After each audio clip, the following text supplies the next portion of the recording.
स्वागत है आपका आज की चाय पे। आज मैं आपको अपनी वेट लॉस जर्नी के बारे में बताऊंगी, पर उससे पहले आप सबसे एक रिक्वेस्ट करूंगी। अगर आप वेट लॉस करना चाहते हैं तो हमेशा ध्यान रखिए कि आपका वेट आपकी हाइट के हिसाब से आइडियल होना चाहिए। अगर आपका वेट ज़्यादा है उस हिसाब से, और ये चीज़ आप ऑनलाइन मेजर कर सकते हैं, ऑनलाइन डिटरमाइन कर सकते हैं, पर अगर आपका वेट बिल्कुल सही है और आप नीचे जाना चाहते हैं उस वेट से जो आइडियल वेट है, तो वो गलत है और वो आपकी हेल्थ के खिलाफ ही जाएगा, आपके लिए बहुत सारी डेफिशिएंसीज क्रिएट कर देगा। तो हमेशा अपने वेट को अपने हाइट के हिसाब से मेंटेन कीजिए। थोड़ा मैं आपको बैकग्राउंड बता देती हूँ। बचपन से मैं एक्चुअली छोटे में बहुत कमज़ोर थी, तो इतनी कमज़ोर थी कि मेरी मॉम को ऐसा लग रहा था कि मुझे कुछ डेफिशिएंसी ज़्यादा हो गई हैं और इसकी वजह से मेरी health till second and third class बहुत बुरी तरह गिर रही थी और पढ़ाई में भी मैं बहुत कमज़ोर थी। तो किसी ने बताया था कि आप प्रोटीन दो। उस टाइम पे हमारे स्कूल में भी सेमिनार्स छोटे छोटे किए जाते थे और बच्चों को free of cost protein x का डिब्बा दिया गया था। प्रोटीन एक्स एक बहुत अच्छा प्रोटीन होता है उन बच्चों के लिए जो कि डेफिशिएंसी से उनकी बॉडी वो रखी है, इफेक्ट हो रखी है। तो एक बार मैं घर पे लेके आई और प्रोटीन एक्स देने के बाद मेरा वेट मेंटेन हो गया था, जो कि बहुत कम था बचपन में, वो ठीक हो गया था। अब प्रोटीन तो मेरी मॉम ने अच्छी खासी खुराक के साथ, जो माँ के प्यार वाला वो जो भरा हुआ खाना होता है माँ के प्यार से, उसके साथ में मम्मी ने मुझे प्रोटीन एक्स दिया टिल 7th क्लास। अब 7th क्लास से मेरा वेट जो है वो टुवर्ड्स ओवरवेट की तरफ जाने लग गया और जाते जाते जाते till 9th and 10th class मेरा वेट काफ़ी ज़्यादा हो गया था और 11th-12th तक नॉर्मल सा था, मतलब बहुत कम नहीं था पर बहुत ज़्यादा भी नहीं था। I was not obese. College की भाग दौड़ में आई वॉज फाइन, मैं फिट थी और भागा दौड़ी तो मैं ऐसे करती थी, आप मानेंगे जो स्टेयर्स हैं 3 फ्लोर हो 4 फ्लोर हो, मुझे कोई मुश्किल कभी भी नहीं आई। इसके बावजूद कि मेरा वेट बहुत कम नहीं था, I was on the healthier side. 2018 और 19 के बीच में, मैं एग्जैक्ट डेट तो नहीं बताऊंगी, पर उस दौरान मेरा कॉलेज पूरा हुआ, अच्छी जगह जॉब लगी, everything was going good. Pandemic हुआ और उसमें वर्क फ्रॉम होम करना था। अब बहाना एक चीज़ थी मेरे पास कि मम्मा मैं काम करूं या मैं एक्सरसाइज करूं और मैं कहाँ जाऊं, और मैं जिम तो नहीं ज्वाइन कर सकती, सब कुछ बंद है, मैं कहीं जा तो। अच्छा, आज तक मैंने जिम सिर्फ एक बार 12th में किया था और मैं बहुत इंट्रोवर्ट हूँ, मुझे ऑकवर्ड फील होता है। कुछ नज़रें जब देखती हैं आपको वाइल डूइंग एक्सरसाइज तो वो बहुत अनकंफर्टेबल फील होता है, तो इसलिए मैं जिम कभी भी ज्वाइन नहीं कर सकती थी या करना चाहती थी। अच्छा, उस टाइम पे टिकटॉक था इनिशियल वाले टाइम पे, जो 2020 का ईयर था, उसे बाद में लेटर 2020 के एंड में बैन किया गया था। तो मोमेंट ऑफ रियलाइजेशन, अच्छा मैंने भी सोचा बाकी सबकी तरह थोड़े टिकटॉक मैं भी बना लेती हूँ। मैं कैमरे के सामने खड़ी हुई तो मैं तैयार होने गई और मैंने कॉलेज के कपड़े निकाले जो कि 6 महीने पहले तक तो मुझे अच्छे खासे आ रहे थे, अब मुझे एक भी चीज़ फिट नहीं हो रही। अच्छा, लड़कियां जो होती हैं वो 16 की एज में यूजुअली अपना वेट लूज कर देती हैं, सबको पता है, when you socialize you want to look good. मैं हमेशा से ढीठ रही, I was very happy with my weight, मुझे कभी कोई इशू नहीं हुआ, मैं दुनिया के लिए कभी नहीं बदलना चाहती थी। पर ये हुआ लॉकडाउन में कि जैसे अब गेट पे कोई आया, कोई सामान देने आया, कोई राशन देने आया, तो गेट खोलने तक भी जाना है तो अचानक से एकदम तेज चक्कर आएगा। मुझे लगा कि कोई डेफिशिएंसी है, खून की कमी है, विटामिन डी की कमी है, धूप नहीं लग रही है। तो थोड़े दिन ठीक है, अब छत पे जाके बैठे हैं ऑल, और मम्मी ने फिर और अच्छी खुराक दी और अच्छा खाना दिया। अब ये जो खाना होता था, देखिए मैं बिल्कुल भी डाइट कॉन्शियस नहीं थी। खाने में मैंने खूब सारा तेल, खूब सारा घी, खूब सारा बटर, और आलू का परोंठा है तो उस पर एक ब्रिक ऑफ बटर होना चाहिए। ब्रिक इन द सेंस वो जो एक अमूल की छोटी वाली आती है 5-10 रुपए वाली, वो वाली, और वो एक बार, वो 2 बार, इस तरीके से लेना, खूब सारी लस्सी। और फिर मम्मी का प्यार उमड़ उमड़ के आ रहा था, तो शाम को फिर वो ब्रेड पकौड़े तले हुए, फिर रात को और कुछ पास्ता बना दो मम्मा, ये बना दो। घर में बैठे हुए हैं, ठीक है, एंजॉइंग अ लाइफ। लॉकडाउन है तो क्या हुआ, घर पे तो बैठे हैं, फैमिली है तो सब साथ में तो खा रहे हैं वाली बात थी। ये करते करते करते करते मुझे पता भी नहीं लगा और मेरी हेल्थ इतनी ख़राब हो गई कि आई गेस जब लॉकडाउन खुला था एंड हम लोग फर्स्ट टाइम बाहर निकले तो मेरा दिल घबरा रहा था। ऑफ कोर्स वो एक चीज़ थी कि बहुत टाइम के बाद लोगों में निकले थे तो वो अच्छा मुंह पे मास्क था तो थोड़ा अजीब सा लग रहा था। पर फिर हम एक जगह पे गए, वहाँ पे अच्छा मेरी आदत है मैं लिफ्ट नहीं लेती हूँ because I have lift phobia, और वो सिर्फ इस वजह से है क्योंकि एक बार मैं फंस गई थी, वो लंबी कहानी बताऊंगी कभी। तो जब मैं स्टेयर्स चढ़ रही थी तो मुझसे चढ़ा नहीं गया और मेरे दिमाग में मेरा जो खून था वो टक टक टक टक बज रहा था। अब मुझे ऐसा लगा कि ये नहीं होना चाहिए था क्योंकि मैं कभी भी इतनी इनएक्टिव नहीं थी कि मैं सीढ़ियाँ ना चढ़ पाऊँ या मेरा दिल घबराए। So now the first thing that I did was, मैंने कहा पापा आप अपॉइंटमेंट लो, मुझे डॉक्टर को दिखाना है, ये क्या हो रहा है। अच्छा, इस दौरान PCOS की मुझे इशू भी था। इस इशू में prolonged periods was one very important issue which I was facing। पूरे 2020 में पूरे साल मुझे पीरियड्स थे और बहुत ही माइनर फ्लो था, बट पूरे साल रहा।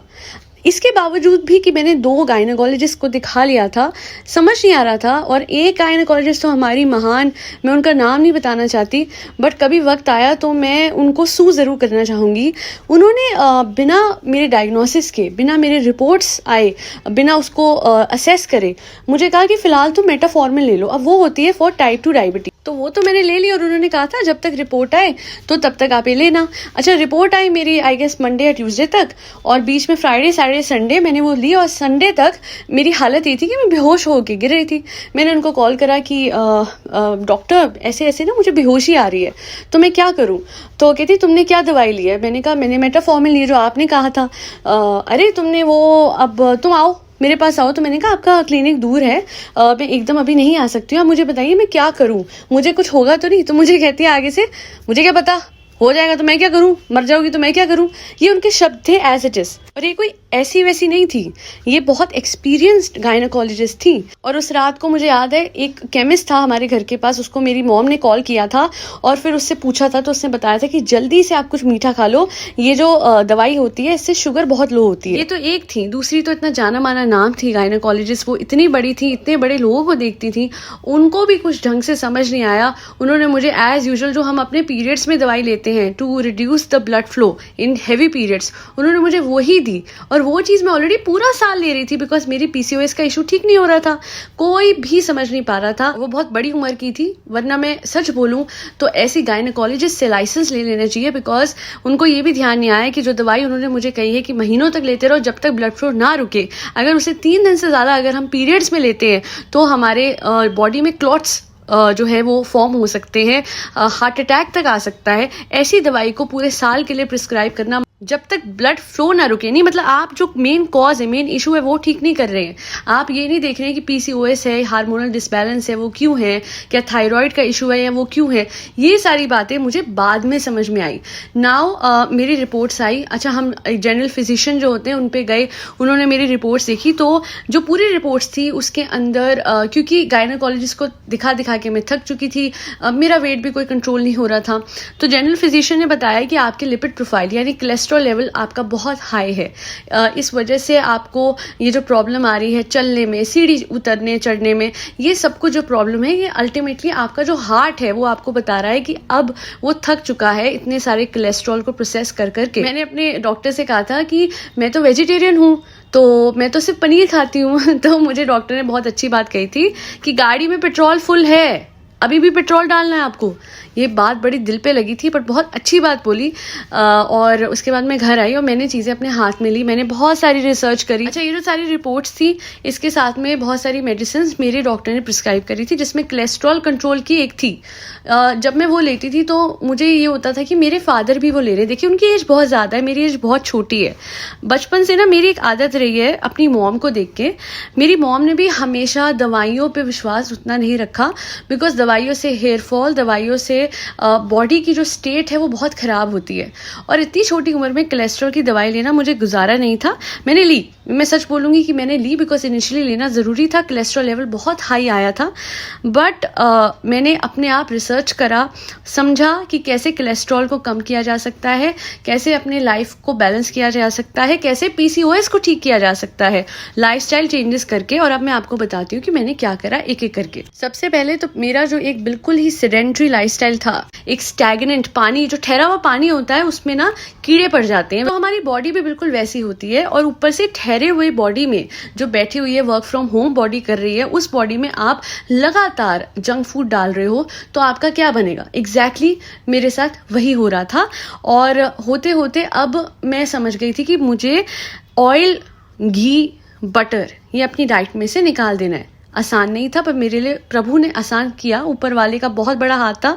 हुआ ये कि कोविड के दौरान मेरे जो टेस्ट बड्स थे, 2021 के स्टार्टिंग में कोविड हुआ था, और मेरे जो टेस्ट बड्स थे वो बिल्कुल चले गए, और इतना चले गए कि मुझे खाने से नफरत हो गई। और इतनी हो गई कि मैंने मम्मी को कहा कि अम्मा अब रात को ना मुझे 2 रोटी की जगह 1 रोटी दो, मुझे जब टेस्ट नहीं आ रहा तो मैं टेक्सचर का क्या करूं। और मेरा टेस्ट जो है वो बिगड़ भी गया था। तो जब वापस आया आफ्टर कोविड तो चाय का टेस्ट मुझे बिल्कुल नहीं आता था, बहुत कम आता था। अनियन और गार्लिक मैं किसी चीज़ में नहीं खा सकती थी। मुंह का स्वाद बिगड़ने की वजह से कॉफ़ी भी नहीं मैं ले पा रही थी, खाना तो बहुत दूर की बात थी। तो अपने आप ही मैं कैलोरी डेफिसिट की तरफ चली गई। पर इसका मतलब ये था कि मैं खाना खा रही थी सुबह शाम रात, अच्छा खाना खा रही थी, ऑयल वाला खाना नहीं था। खाना ज़रूर खा रही थी, बिकॉज मैंने यही सुना था कि अगर आप खाना बिल्कुल भी बंद कर देते हो तो भी आपका मेटाबॉलिज्म जो है वो बिल्कुल स्लो हो जाता है, और वो जो खाना आप खा रहे हो वो भी आपको उसी के बराबर लगेगा जो कि आप हैवी खाना खा रहे हो। तो वहाँ पे भी आपको ध्यान देना है कि इतना मत कम कर दो कि अपने मेटाबॉलिज्म से आप हाथ धो बैठो। ये चीज़ तो एक हुई। अब मुझे करनी थी फिजिकल एक्टिविटी, फिजिकल एक्सरसाइज। वो चीज़ जो है, ओ हो, मुझसे लेज़ी कोई नहीं हो सकता। अब तो खैर बहुत सारे लोग आ गए हैं लेज़ी वाली इंडस्ट्री में, इंक्लूडिंग घबराहट वाले। खैर जोक्स अपार्ट, तो अब इस लेज़ीनेस को मैंने दूर करना था। तो मेरी मॉम जो है, she is a very knowledgeable person.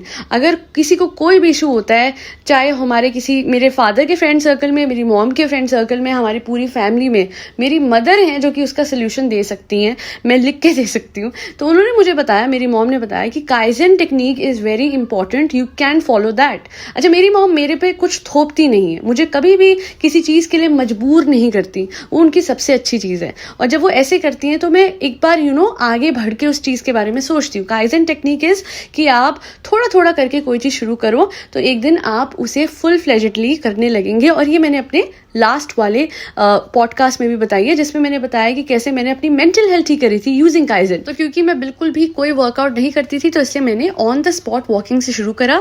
इसमें आपको किसी जिम में जाने की जरूरत नहीं है, आपको छत पे भी जाके वॉक करने की जरूरत नहीं है, आपको ग्राउंड में जाके वॉक करने की जरूरत नहीं है। आप लिटरली अपनी टीवी के सामने खड़े होकर वॉक कर सकते हैं। और वॉक करने का तरीका क्या है, एक ही जगह खड़े होकर आपको ऑन द स्पॉट वॉकिंग करनी है, लेफ्ट राइट। बस आपको ये ध्यान रखना है कि जितनी आपकी नीज ऊपर आ सके उतना बेहतर, उतनी ज्यादा कैलोरीज बर्न होगी। पेस अच्छी होनी चाहिए। इनिशियली आपकी पेस स्लो होगी, धीरे धीरे आप बढ़ा सकते हैं। मैंने जब करना शुरू किया था तो मैंने सिर्फ और सिर्फ 500 स्टेप से शुरू किया था। मुझे पता है बिल्कुल भी ज्यादा नहीं होते हैं, पर 500 स्टेप्स एक ऐसे इंसान के लिए जो पूरे दिन घर में बैठ के सिर्फ लैपटॉप के सामने, स्क्रीन के सामने काम कर रहा है, उसके लिए लिटरली एक बहुत बड़ी अचीवमेंट है इनिशियली। उसके बाद मैंने रोज थोड़ा थोड़ा करके स्टेप्स को बढ़ाना शुरू करा। पहले हफ्ते में 500 स्टेप्स से एक दिन में 1000 स्टेप्स पे आई, और मैं वो डिवाइड करके करी थी कि सुबह उठ के मैंने 500 किए, फिर खाने के बाद 200, फिर उसके बाद थोड़े 100 और, फिर 200 और, फिर रात को सोने से पहले 300 और करते करते करते 3rd या 4th हफ्ते तक मैं 3000 स्टेप्स तक पहुंच चुकी थी। मुझे पता है कोई बड़ी बात नहीं है, पर जैसा कि मैंने कहा कि अगर बिल्कुल ही एक स्टैग्नेंट, एक ठहरा हुआ लाइफस्टाइल है तो उसको धीरे धीरे पटरी पे लेके आएंगे। अगर एकदम से लेके आएंगे तो आपकी बॉडी सह नहीं पाएगी, और जो सीढ़ी नहीं चढ़ पा रही है, बॉडी चल नहीं पा रही है, उसको अब आप एकदम नहीं भगा सकते हैं। इंजन को गर्म होने में टाइम लगता है, गर्म होने के बाद ही वो भाग सकता है हाई स्पीड पे।